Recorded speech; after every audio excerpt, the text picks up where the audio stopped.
দেখতে পাচ্ছ হচ্ছে লাকি আপুকে, যে আপু জানাবেন হচ্ছে কোন জেলা থেকে আমাদের কোর্সে জয়েন করেছেন, একটু জানাবেন ছোট্ট করে। বলেন। দিনাজপুর জেলা। দিনাজপুর জেলা থেকে, ওকে। আমাদের দ্বিতীয় প্রশ্ন হচ্ছে, বাংলাদেশে তো অনেক আইটি প্রতিষ্ঠান ছিল, বাট আমাদের এই ফ্রিল্যান্সার তুষার আইটি ইনস্টিটিউটটাকে বেছে নেওয়ার কারণটা কি একটু জানাবেন। এটা দেখে রিয়েল মনে হলো না যে কাজগুলো আপনারা অনলাইনে দেখাচ্ছেন, যে প্রমাণ সহকারে দেখাচ্ছেন, তাই জন্য আর কি।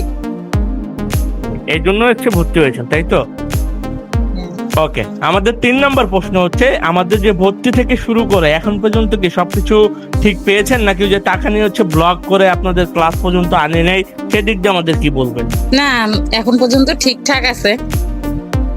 ওকে, তো আমাদের লাস্ট একটা প্রশ্ন থাকবে আপনার কাছে, যে আপনার মতন এখানে যারা নতুন ভর্তি হবে তাদের উদ্দেশ্যে কি বলবেন? তারাও এই আইটিতে, ফ্রিল্যান্সার আইটিতে তুষার আহমেদ এটাতে ভর্তি হোক, কারণ Okay. মেয়েদেরকে তো কর্ম করতে হবে, ইন্ডিপেন্ডেন্ট হইতে হবে। জি।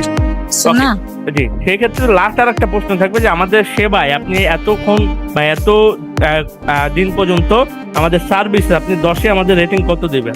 10-এ 10 দিব। জি, আপুর জন্য হচ্ছে ধন্যবাদ, আপুর জন্য হচ্ছে শুভকামনা রইল, ভালো থাকবেন।